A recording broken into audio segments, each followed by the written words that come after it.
E aí, pessoal, boas-vindas a mais uma das nossas análises. Hoje, a gente vai dar um mergulho profundo numa teoria geopolítica que é, no mínimo, fascinante e bastante provocativa, apresentada por Olavo de Carvalho. A ideia aqui não é tomar partido de forma alguma, tá? O que nós vamos fazer é simplesmente desconstruir, peça por peça, essa tese incrível que conecta uma suposta vulnerabilidade do dólar, a verdadeira natureza do bloco dos BRICS e algumas consequências surpreendentes para a segurança interna lá dos Estados Unidos. Então, vamos lá juntar as peças desse quebra-cabeça.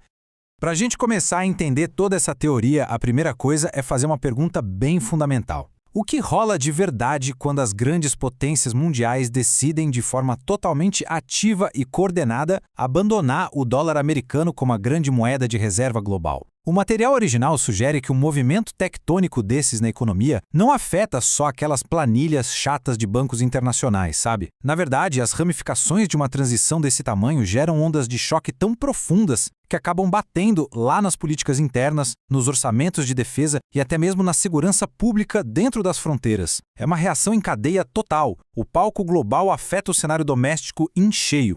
E olha que interessante o contraste que a teoria aponta aqui. O texto faz uma comparação direta entre como as democracias normais reagem e o que supostamente rola nos Estados Unidos. Pega o Reino Unido, por exemplo. O material cita que lá se bate uma crise econômica muito forte, com a moeda despencando e o desemprego lá nas alturas, a solução costuma ser super pacífica e quase automática. Simplesmente cai o primeiro-ministro, entra outro no lugar e a vida segue. Já nos Estados Unidos, a tese argumenta que a dinâmica é completamente diferente. Diante de uma ameaça de crise monumental, as reações do sistema se desenrolam de um jeito muito mais complexo e profundo. E a gente já consegue ver os primeiros sinais práticos dessa tempestade se formando. Várias nações não estão só batendo papo, elas estão ativamente fechando acordos enormes para simplesmente contornar o sistema do dólar americano. O autor cita exemplos bem específicos como acordos comerciais bilaterais enormes entre a China e a Austrália e também umas movimentações econômicas de peso entre a China e a Arábia Saudita. É literalmente a formação de uma rede crescente de países querendo fazer negócio usando outras moedas. É uma tentativa super clara de isolar a economia americana e quebrar o principal pilar de sustentação deles no mundo.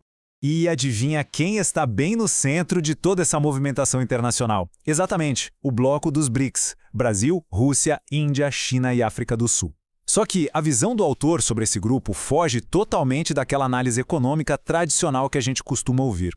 Segundo a teoria que estamos analisando, por mais que países como Brasil, Índia e África do Sul tenham um baita vigor econômico, eles não têm força militar nenhuma se a gente comparar com pesos pesados como a Rússia e a China. Então, o grande pulo do gato do material é descrever os BRICS não como um clubinho de iguais, mas sim como um projeto essencialmente russo e chinês. Eles estariam só usando aquele discurso bonito de solidariedade do terceiro mundo como uma bela de uma fachada. E para provar que isso seria uma fachada, a teoria faz uma viagem no tempo. O texto afirma que os BRICS estão, e aqui eu abro aspas, camuflados sob o aspecto de terceiro-mundismo.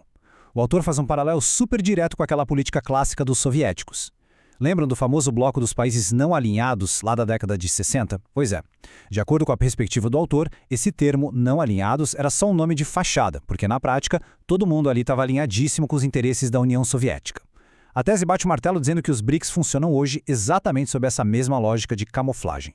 Mas na prática, como é que isso funcionaria? A teoria desenha um passo a passo milimetricamente pensado para transformar tudo isso num novo arranjo de poder no planeta. E começa com o quê? Criando uma nova moeda internacional para bater de frente com o dólar. Feito isso, o próximo passo lógico seria montar um Banco Central Mundial que, aos poucos, iria simplesmente engolir o Fundo Monetário Internacional, o nosso conhecido FMI. E o grande finale de toda essa escalada? A formação de um verdadeiro governo mundial operando direto lá da sede da ONU. E o detalhe é que o autor não acha que isso é um roteiro de ficção científica para o futuro, não. Para ele, é um processo que já está acontecendo bem debaixo dos nossos narizes.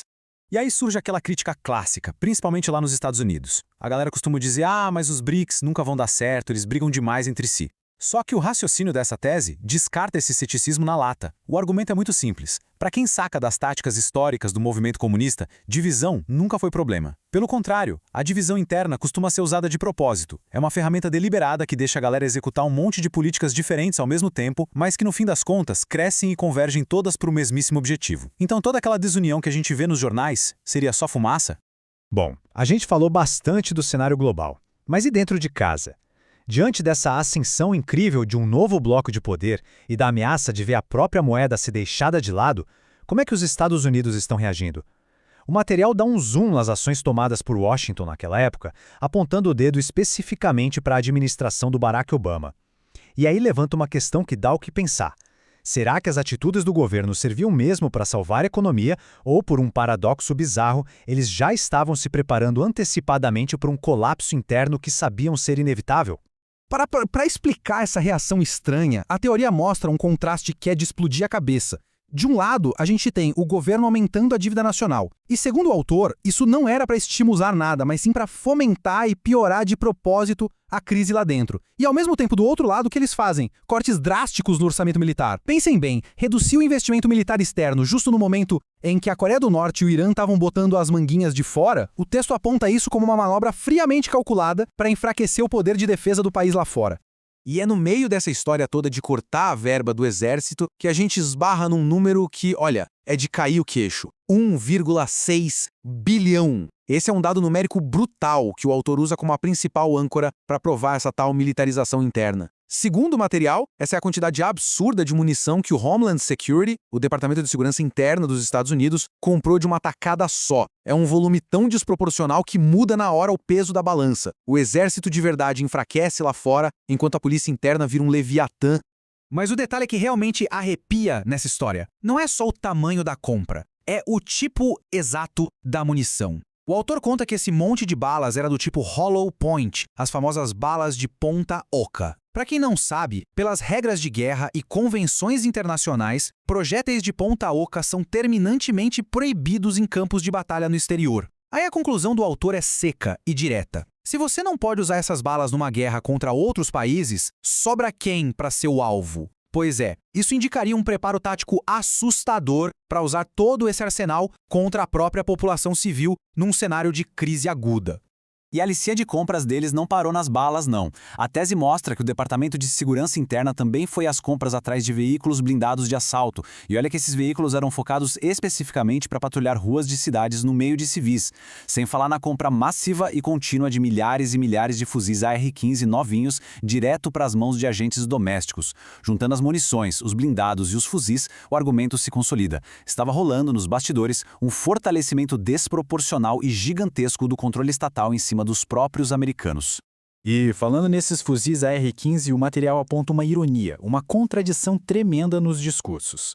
Da porta para fora, o governo americano fazia campanha dizendo que queria proibir a venda de AR-15 para a população. Eles diziam com todas as letras que aquilo era estritamente uma arma de ataque militar, que não servia de jeito nenhum para defesa pessoal. Mas, da porta para dentro, na hora de justificar no papel por que estavam comprando um mar desses mesmos fuzis para a segurança interna, a desculpa oficial foi de que as armas serviriam para a defesa pessoal dos agentes. Fica bem difícil engolir uma discrepância dessas, não acham? A teoria usa isso para dizer que tinha algo muito obscuro sendo planejado na surdina. E é exatamente aqui que todas as pontas soltas dessa narrativa se amarram de um jeito bem sinistro. A tese inteira culmina nessa ideia de que a jogada dos BRICS para tentar matar a hegemonia do dólar não é uma coincidência isolada do desmonte militar externo dos Estados Unidos, nem dessa corrida maluca para armar as polícias internamente. E aí fica aquela grande pergunta no ar. Enquanto todo mundo prestava atenção nas grandes potências dando as costas para o dólar, será que o verdadeiro campo de batalha, a real preparação para o tombo já estava sendo montada em silêncio dentro da própria casa? É uma reflexão forte que com certeza convida a gente a olhar com uma lupa muito mais potente para o noticiário internacional. Pessoal, muito obrigado por acompanharem mais essa explicação até o final e a gente se vê na próxima análise.